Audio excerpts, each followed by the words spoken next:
तो हम लोग लास्ट क्लास में क्या पढ़ रहे थे? मेमोरी यूनिट हो गया था ना। Yes sir. Yes sir. उसका आर्किटेक्चर हम लोग देख रहे थे, शायद थोड़ा सा आर्किटेक्चर कर ये सब डिस्कस कर चुके थे, यही ना? Yes sir. यस सर, ये करे हुए थे। तो इसमें थोड़ा सा और हम लोग डीपली थोड़ा सा डिस्कस कर लेते हैं कि जैसे कैच के बारे में बात हुआ था, L1 catch, L2 catch, L3 catch. तो जनरल जो हमारा सिस्टम है उसमें L3 कैच यूज करता है। जो अभी भी नॉर्मल जो हम लोग पीसी यूज कर रहे हैं या लैपटॉप यूज कर रहे हैं, उसके बाद आपका सीपीयू रजिस्टर आपका 2 KB या 4 KB का सीपीयू रजिस्टर होता है। कैच जो हम लोग यूज करते हैं वो MB में रहता है, और जो आपका मेन मेमोरी और सीपीयू रजिस्टर के बीच में सिंक्रोनाइजेशन के लिए हम लोग कैच मेमोरी यूज करते हैं। देखिए, सीपीयू रजिस्टर जो है वो बहुत ही उसका स्पीड फास्ट होता है, और जो मेन मेमोरी रैम है मेरा उससे थोड़ा स्लो रहता है। तो जिसमें दोनों को सिंक्रोनाइज करने के लिए कैच मेमोरी यूज करते हैं कि मान लीजिए कोई सीपीयू में कुछ काम हो रहा है और उसको बार बार कुछ चीज़ों का ज़रूरत पड़ रहा है, तो वो मेन मेमोरी में से उठा के कैच मेमोरी में रख लेता है और हमेशा वहीं से उसको सिंक्रोनाइज करके अपना काम करते रहता है। तो जनरल जो डाटा आपका स्टोर होता है वो कहाँ पे स्टोर होता है? सेकेंडरी मेमोरी में। ठीक है, जो सेकेंडरी मेमोरी होता है उसमें आपका डाटा स्टोर होता है, और वो भी स्टोरेज कहाँ से होता है? जो आपका इनपुट सोर्स है, जो भी इनपुट सोर्स है उसके थ्रू सेकेंडरी मेमोरी में परमानेंट स्टोरेज होता है। अगर उस डाटा पे कुछ काम करना पड़े या उस डाटा पे कुछ प्रोसेस करना पड़े तो वो सेकेंडरी मेमोरी से कहाँ चला जाता है? मेन मेमोरी में। मेन मेमोरी से फिर वो सीपीयू उस पर सारा काम करता है। तो देखिए इसका होता क्या है, ये आपका इस तरह से ही आपका सारा कोई भी प्रोसेस इसी तरह से काम करता है। ठीक है, ये थोड़ा सा आर्किटेक्चर उसी का है कि किस मेमोरी का कौन सा मेमोरी कहाँ पे लाइक कर रहा है, फास्टर है, एक्सपेंसिव है। जैसे देखिए आपका जो प्रोसेसर में रजिस्टर होता है वो सुपर फास्ट है, super expensive, tiny capacity. Tiny capacity मतलब इस साइज जो होता है उसका छोटा होता है। उसी तरह जो आपका कैच मेमोरी है वो 3 तरह का कैच मेमोरी होता है। वो उस जैसे सीपीयू रजिस्टर क्या है, सुपर फास्टर है, लेकिन ये फास्टर है, ये भी एक्सपेंसिव है, लेकिन कैपेसिटी इसका छोटा है। मतलब सीपीयू रजिस्टर से बड़ा है और बाकी मेमोरी से छोटा है।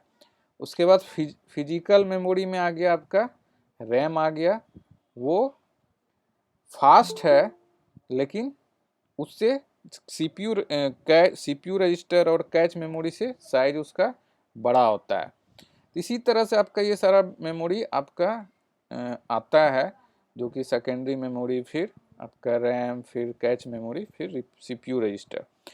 एक्चुअली देखिए काम जो है आपका इस तरह से आपका काम करता है कंप्यूटर। कुछ काम कंप्यूटर में कुछ काम हो रहा है तो वो आपका डाटा खोजेगा। ठीक है, डाटा कहाँ खोजेगा?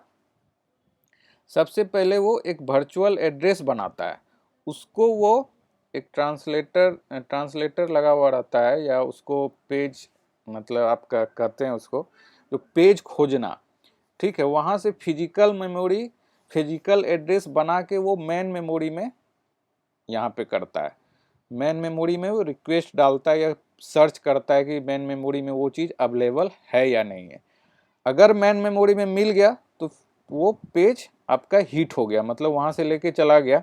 अगर मेन मेमोरी में वो पेज नहीं मिला या वो चीज़ नहीं मिला, वो डाटा नहीं मिला, तो वो फिर कहाँ जाएगा? सेकेंडरी मेमोरी में। ठीक है, सेकेंडरी मेमोरी में जाके वो फिर उठा के लाएगा। तो ये सारा चीज़ के बीच में सिंक्रोनाइज करने के लिए कैच मेमोरी का हम लोग यूज करते हैं, जो कि मेन मेमोरी में भी जाके नहीं, आपका ये सारा जो है आपका जब कंप्यूटर आर्किटेक्चर पढ़ाया जाएगा तो वहाँ पे ये virtual addressing, physical addressing, virtual memory क्या होता है, ठीक है, कैसे पेज फॉल्ट निकलता है, लैचेस क्या होता है, ये सारा चीज़ वहाँ पे पूरा फुल आपका डीपली डिस्कस किया जाएगा।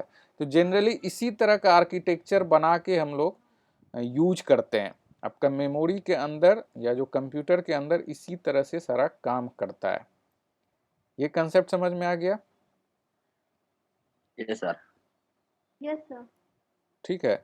तो अगर आपसे पूछा जाएगा कैच मेमोरी क्या है, रैम क्या है, रैम कितना तरह का होता है, ये सारा चीज़ आप लोग डिस्कस हो गया, बता भी सकते हैं। रोम क्या है, रोम का कहाँ यूज करते हैं, कैच किस चीज़ से बनता है, एस रैम से बनता है कि डी रैम से बनता है, ये सारा चीज़ मतलब यही इसी तरह का क्वेश्चन आपको आएगा भी, ऑब्जेक्टिव टाइप क्वेश्चन या जो भी, अगर सब्जेक्टिव भी अगर आपका सेमेस्टर एग्जाम में आएगा, ये आर्किटेक्चर डिजाइन करने के लिए बोला जाएगा और ये उसके बाद बोलेगा कि आप इसको डिस्क्राइब कीजिए, या बेसिक आर्किटेक्चर ऑफ कंप्यूटर क्या है, जिसमें कि आपको क्या था, इनपुट डिवाइस था, सीपीयू था, सीपीयू में क्या था, रजिस्टर था, एएलयू था और क्या था, कंट्रोल यूनिट था, फिर आउटपुट यूनिट था।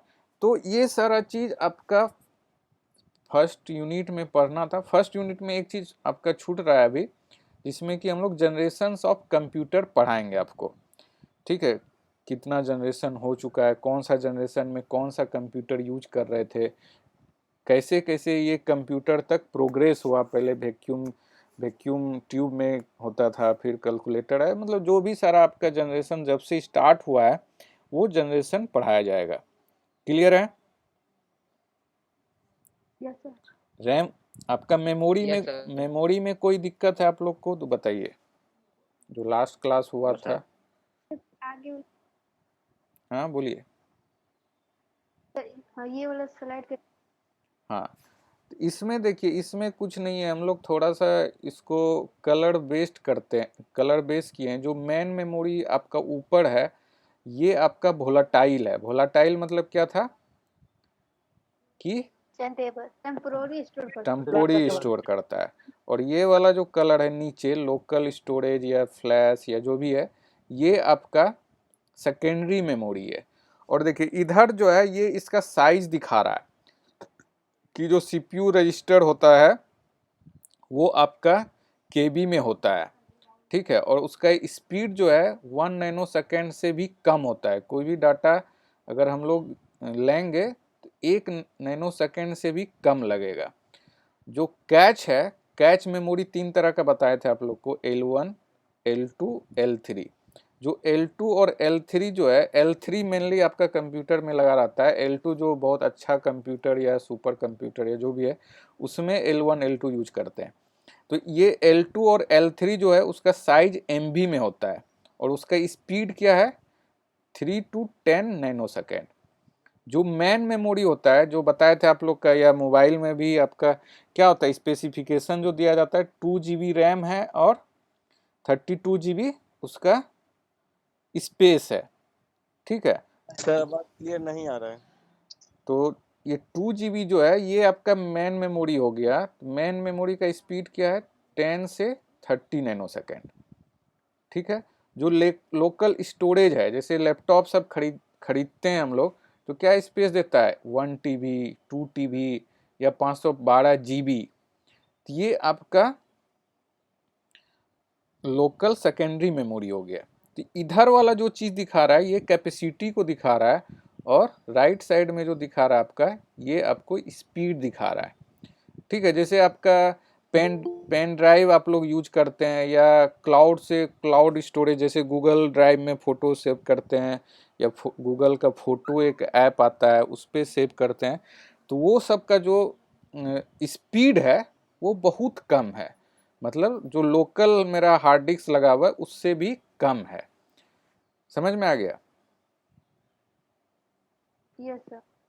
जैसे अभी अभी आप लोग देखे होंगे हार्ड ड्राइव, कंप्यूटर जब खोलते होंगे तो बहुत सारा अभी नया स्पेसिफिकेशन में आ रहा है SSD, कि आपका 128 GB का SSD लगा हुआ है या 512 GB का SSD लगा हुआ है। तो SSD का क्या है, एक्चुअली स्पीड ज़्यादा है। जो हार्ड डिस्क होता है HDD, हार्ड डिस्क ड्राइव उससे ज़्यादा आपका SSD का स्पीड है, जो कि आपका इसमें दिखाए हुए हम लोग। एक और उसका भी स्लाइड में दिखाया था आप लोग को। हाँ, यहाँ देखिए, ये है सॉलिड स्टेट मेमोरी, है ना। ये जो है ये SSD जो है आपका हार्ड डिस्क जो नॉर्मल कंप्यूटर में लगा रहता है उससे थोड़ा सा फास्ट है ये। तो अभी जनरल नया जो कंप्यूटर आ रहा है उसमें आपको SSD मिल रहा है।